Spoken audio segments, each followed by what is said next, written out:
gentlemen, can Atmanirbharta or Make in India be a fig leaf to cover your incompetence?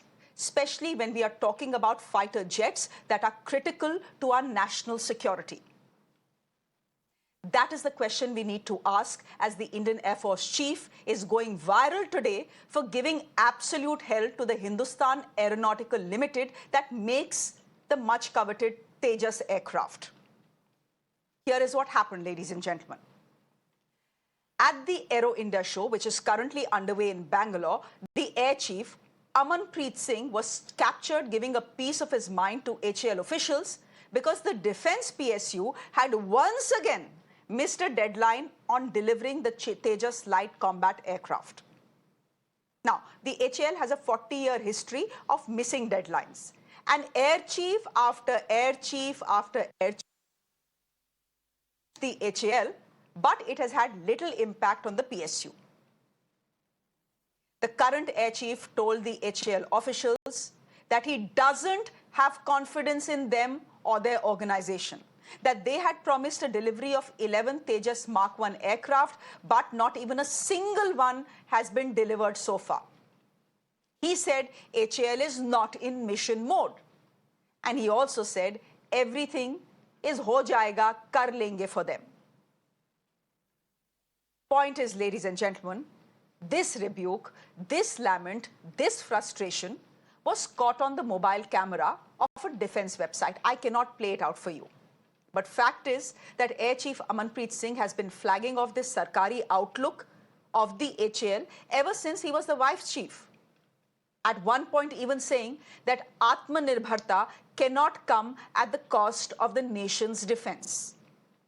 Ladies and gentlemen, listen to him carefully because he has more skin in the game than anyone else. Tejas, we started inducting in 2016. 2016. Actually, we should go back to 1984 when we conceived that aircraft. First aircraft flew in 2001, 17 years. Then the induction started another 15 years later, 2016. Today we are in 2024. I do not have the first 40 aircraft also. So this is the production capability.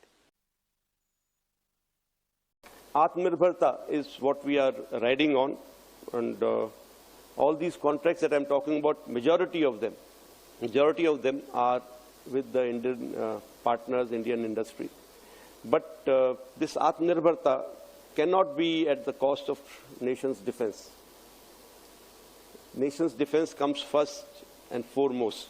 And if Indian Air Force or Indian forces have to ride on this Atmanirbharta, it is only possible if everyone, from DRDO to DPSUs to the private industry, holds a hand and take us to on that path. No, ladies and gentlemen, the Air Chief is not being overdramatic. Just take a look at his situation. The Indian Air Force squadron strength is down to 31, given that they are phasing out old-timers like the MiG-21 and the MiG-27s and the Jaguars. Ideally, the squadron strength should be 42. The Tejas that was to fill the gaping hole that the MiG-21 leaves is barely there. Just 36 delivered in 40 years. Add to that the tough neighborhood we live in. China has reportedly just tested a 6th-generation fighter and is readying 5th-generation fighters for Pakistan. So in no time, China and Pakistan will be better equipped than India. As I said, the Air Chief has more teeth in the game than any one of us. The Hindustan Aeronautical Limited, on its part, deeply embarrassed I'm sure, has responded to the IAF chief's public warning. Its MD, D.K. Sunil, says it's not laziness but technical issues that have delayed the Tejas.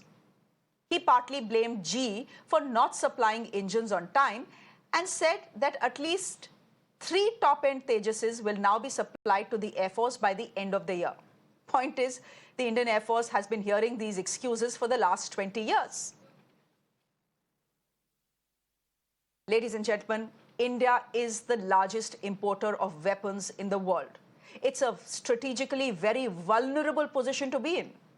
No one wants to be dependent on America or Russia or France or Israel for our guns and fighter jets. Therefore, Make in India is the absolute right way to go. There is no two ways about that. But can Atmanirbhar Bharat be used to cover up the incompetence of HAL? As one air chief had famously put it, we can make concessions for the HAL, but will the enemy make any concessions for us? That is something to think about. As I introduce my guest to you this evening, thank you very much. Dr. Swasti Rao is a geopolitical and defense expert joining us on the broadcast. Thank you very much. Karan Verma is an author joining us on the broadcast. Group Captain MJ Augustine Vinod joining us on the broadcast. He's a fighter pilot, an ex-fighter pilot who served with the Indian Air Force. Anchit Gupta is an Air Force historian. He's joining us on the broadcast as well. Thank you all very much for being with us here. Dr. Swasti Rao, I'm going to start with you. You've been furiously tweeting about how HAL needs to be exposed. I want to ask you first and foremost, while it's all very well to say let's not sensationalize what the air chief has said, I agree with you there, but the fact is that this is a PR disaster for the Indian Air Force. It's an open secret. Everyone knows that HAL has a terrible track record as far as deliveries are concerned. But the world didn't need to know about it in the way it got to know about it. Well, I mean, good evening, Shreya, and I'm glad we're discussing it here. This should be an open debate. I don't know what really is the secret out there. I don't think he was really giving a TV interview. But what he said has to be taken with utmost sincerity because he has been tasked with India's national security. This is not the first time. This is not something that has kind of slipped away. This was not meant to be a Chatham House, whatever. So let's not try and look for excuses to just cover up for what HAL has not been able to do. The air chief has been stating it ever since he became the air chief, which is, I think, almost less than a year ago. He has been stating it again and again and again from different platforms. And it is a shame that we consider it some kind of a, internal battle and not really understanding how we need to sort of synergize and put our act together for India's national security. That's the first point. The second point, Shreya, is that, why are we making this hue and cry? We should be coming out and supporting him and his forthrightness, instead of making a controversy out of it. Because we as a strategic culture have perpetuated half-truths, right? I mean, this is just one. The other, moment you had the project director for AMCA, Dr. Krishna Rajendra, and he promised that AMCAs are going to fly in 2028. I mean, really, anybody that understands even a little bit about the Air Force or about fighters, one must understand that before the first flight happens, there's high speed, low-speed taxi runs. Before that, there's system integration. Before that, there are ground runs to do. And for all that to happen, at least 1 to 2 prototypes must appear on the flight line. Right now, AMCA is only a cardboard, nobody has seen. They have to be fitted with the 414 engine. So why are we making these claims which are not true? And in some ways, keeping the larger public, which are the taxpayers, into some kind of, illusions was my problem. And by the way, my last point before you open it to others, because I'm sure others also have a lot of points to make here, is that what the air chief has said is nothing new. If you go to the, where there's been this PIB release, the Press Information Bureau release, right from 2018, just see when was this particular contract signed? It was the first 20 of the IOC, the initial operational clearance for the Tejas, program. And this is for the Mark 1, by the way. A lot of people don't understand that there's a difference between Tejas Mark 1 and Tejas Mark 1A. We are here discussing the Tejas Mark 1.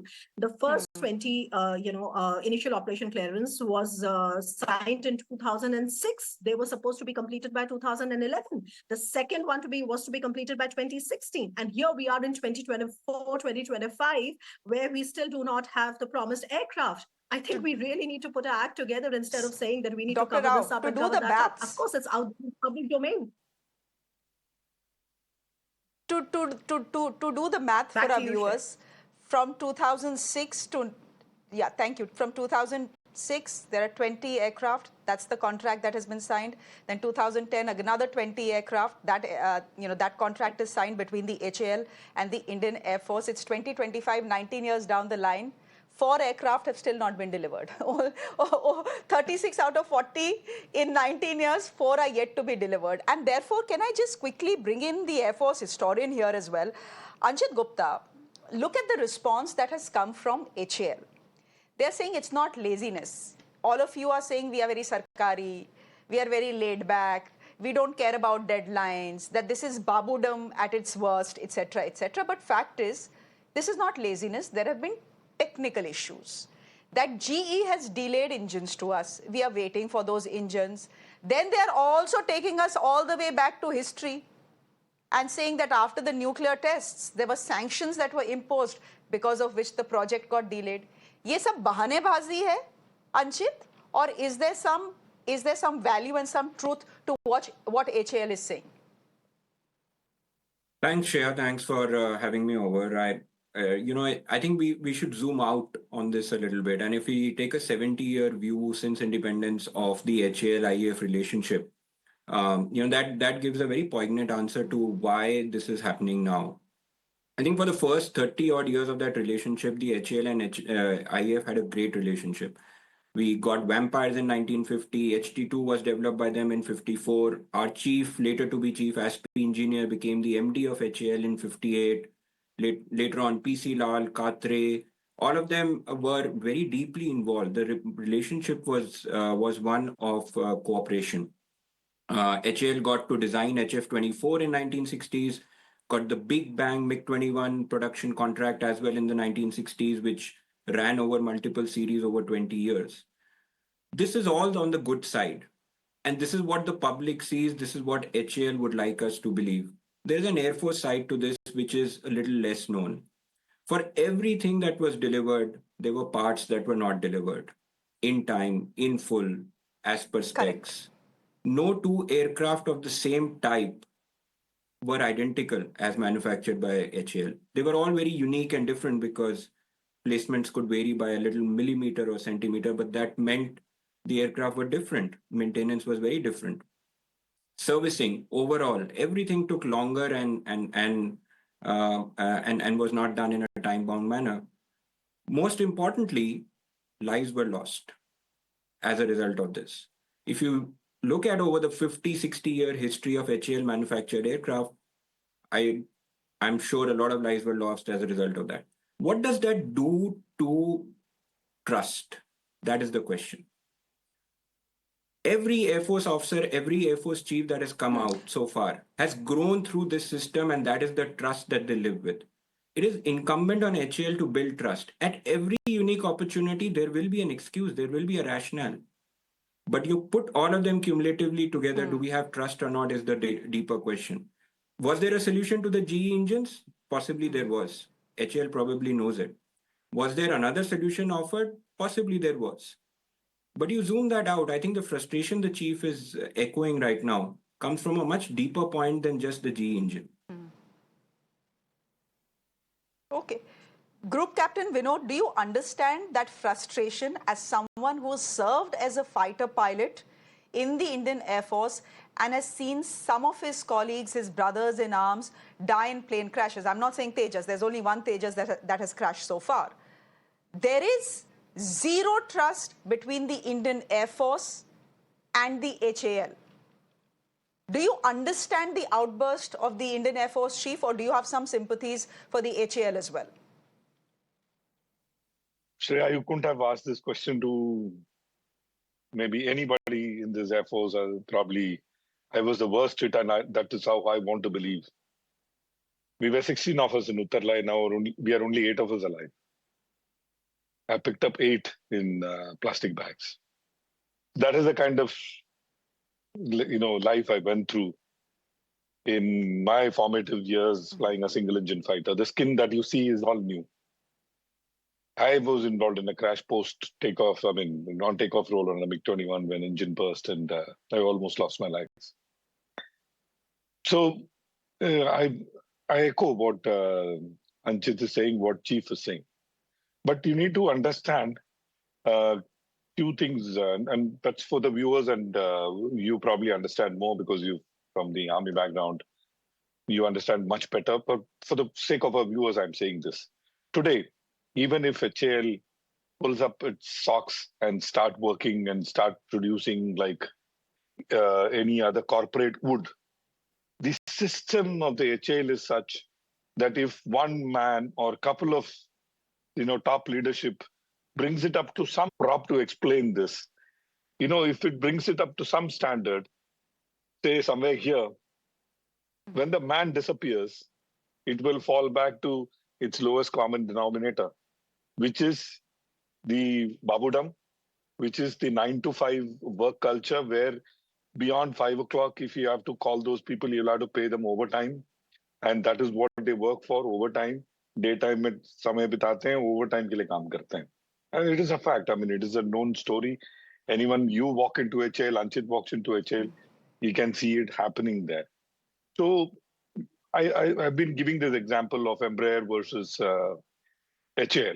Embraer went private in 1994. Oppenheimer pumped in $300+ billion into Correct. Embraer. Till 1994, Embraer was making some crop dusting aircraft. HAL was way ahead of its time in 1994.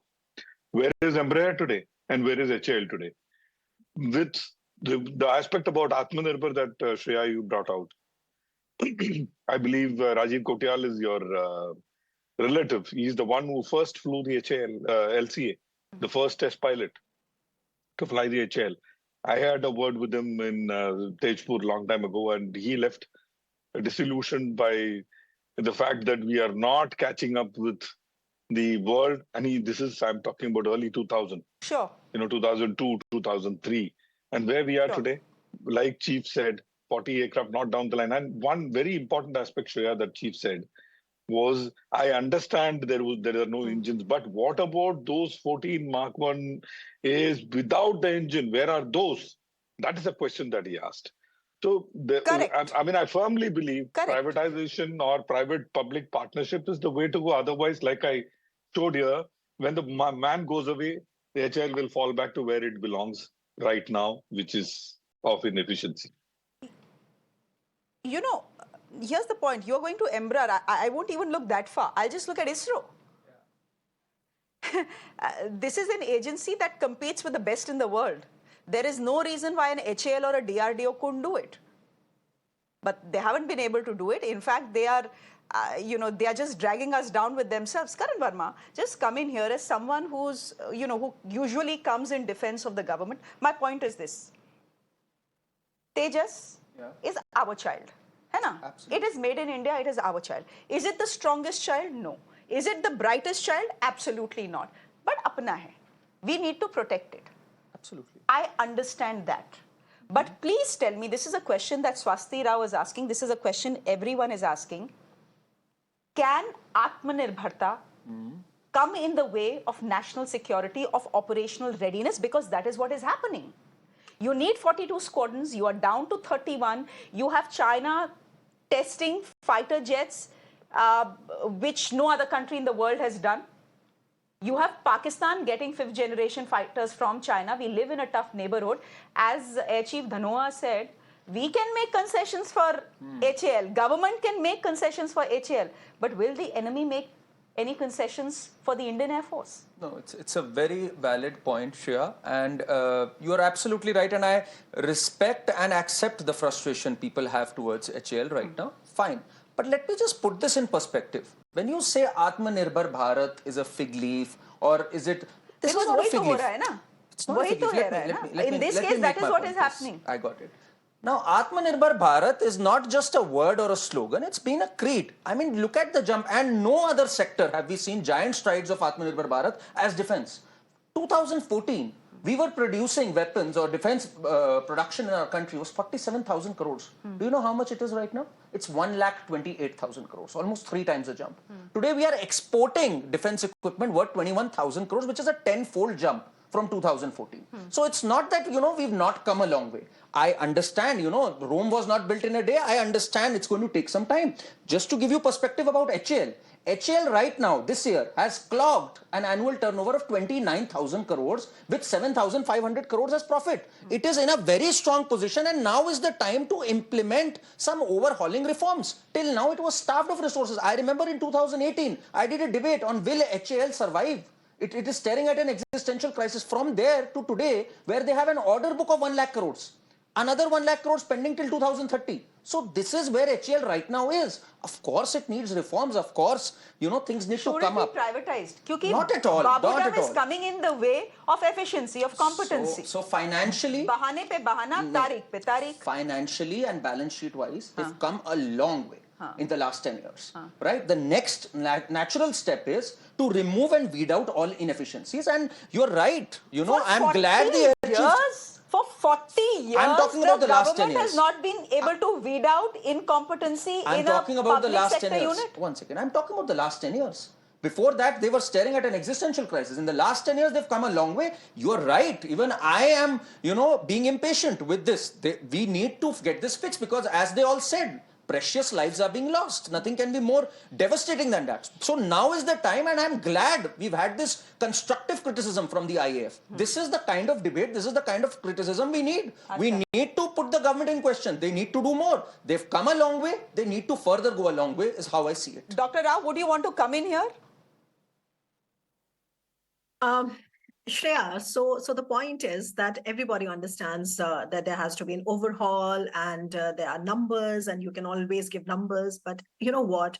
If tomorrow you look at the security situation, these kind of debates have to be put into perspective, into context. If tomorrow there is a real full-fledged war, the government of the day, and all of us here who are having this debate on TV right now, including you and me, will expect the armed forces to go the fighter with whatever squadrons we have. We have a dangerously low level of squadrons right now. This has been the lowest that we are at since our independence. Okay, so this is and we haven't come here in a day, in 2 days, in a decade. This has been flagged for the last 20, 30, 40 years. Okay, and we have not been able to do anything. Tomorrow there's a war in this very, very precarious security balance that we have in South Asia. We will expect these same people to go and fight with whatever they have. Tejas Mark 1, Tejas Mark 1A is still not there. AMCAs are being promised, they will not come. Forget that. Even for our own Kaveri engine, we have still not been able to decide how are we going to take that conversation forward. The kind of Kaveri engines we have right now are only fit enough for our drone program. If we want that to be deployed in an aircraft, we would have to go with some foreign partner. So the point is that one has to understand the gravity of the situation, that India's security is what we are looking at. Atmanirbharta or no Atmanirbharta, of course, is the best case scenario. Where's the doubt that is the best case scenario? Ultimately, all these purchases are done by your and my money. Okay, so we have to be very, very serious about it. But despite that, if tomorrow there's a real war, these are the men, they're going to go and fight and perhaps lose or win it. So we have to get real about this debate. Okay, long stories can be written about it, long to put together a culture, a strategic culture, which kind of promotes, this kind of honesty, because we have to do some real talking. We have to really be mindful that we should not propagate this strategic culture where half-truths are celebrated, where, self-deceptions and, illusions and pleasing kind of statements are celebrated, and those that are really want to flag the problem are considered import bahadurs and all that nonsense. I think it is that bit that really frustrates everybody. Okay. Okay, but here's the point, Vinod. And very quickly, I don't have too much time left on this debate, but here's the point. Fact is that the Indian Navy has refused the Tejas, not once but twice, saying it's overweight. We can't deal with it, we can't handle it, we don't want it. I understand that the government of India is pushing for Atmanirbhar Bharat. Tejas is their most loved child. In fact, the Indian Air Force is looking to induct some 300 plus Tejases by the end of whenever the Tejases start delivering. My point to you is, why couldn't the chiefs put their foot down and say, this is not working for us, this is not good enough? The delays have been so immense that it means we are getting outdated planes, which is, I believe, what is happening. Why couldn't the Indian Air Force simply put its foot down instead of having the sort of outbursts that they are having now? Shreya, a couple of things. I'm totally with Karan on the numbers that he put up. I have seen HAL 10 years, 15 years ago. It is 10,000 times better today. But there are two things that irks me is, A, it has spread itself too thin on many projects. Its hands and legs are full today. Prachand, Durv, Saras, you name it, from the aeroplane side, engine side, you have both the versions of Kaveri, missiles, the other engines. Lot of things are on the plate of HAL. Now, we were buying aeroplanes. Now we are producing aeroplanes. The real estate or the floor area that is available for aeroplanes to get produced hasn't increased at the rate the Atmanirbhar has caught up in many areas, including defense. And I'm completely with Karan. The way we have now exporting is unprecedented. There is no doubt about it. That's what I was saying on some other channel. Probably we need to give more space to HAL to produce aeroplane, take over Yalanka, and bring efficiency. Once again, I say this because the existing setup of HAL is that of lowest common denominator. We need to completely overhaul the way HAL is functioning because it is archaic, Shreya, to say the least. Achinit, since you're a historian, I'll give you the last word. Since you say we should look at everything in perspective, will we be having the same conversation next year as well, when the next air chief probably has a similar outburst? Well, quite likely, if we continue to look at the specific parts and deadlines, we would be having the same discussion. But I would just like to say, responding to external threats is an existential necessity. We have to balance Atmanirbharta with the national imperative that others are talking about. We did that in the 1950s by knee-jerk reactions. We did that in the 1980s responding to the F-16. We need to keep up that pace. Please understand the Air Chief has two responsibilities, one to the government for defense. The first wreath at the dead soldier is of the chief. He's responsible to them as well as to the government equally. It's a very difficult balance. Air Chief Marshal Arjun Singh died saying this is his only regret. He lost 3 vampires in 1965. Wish he had better aircraft. You don't want another chief saying that ever. Ashnith, we'll leave it there for the moment. Thank you very much for joining us. Dr. Swasti Rao, thank you very much. Karan, good to have you on the show. Dr. Augustine Vinod, thank you very much for joining us on the broadcast as well. This was a good discussion. I hope our viewers are taking away some perspective on why the Air Chief lost his school at HAL officials and why HAL officials deserved every bit of hell that the Air Chief has given them. Thank you. Thank you all very much. Ladies and gentlemen, on that note, a quick break. Up next, do we expect sexism from our top stars? Yes, we do. They have delivered. That is up next. Do stay with us.